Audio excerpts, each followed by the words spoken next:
friends, welcome to Learning for Aim YouTube channel. Take previous year bits practice English subject 63 question. Choose the term for the study of hereditary and genes.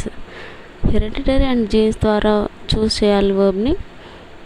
Study pathology, genetics, anatomy, sociology. So the correct option is genetics. 64 question. The following sentence is an example of a request. So question ఏంటంటే you close the window, will you close the window, should you close the window, might you close the window, can you close the window. So ఇక్కడ keyword request కాబట్టి దీనికి answer ఏమవుతుంది, first option will you close the window. Thank you for watching. For more videos కోసం మనం learning for ఏం YouTube ఛానల్ని follow అవ్వండి. Daily practice pics అనేవి అప్లోడ్ చేయడం జరుగుతుంది. Thank you.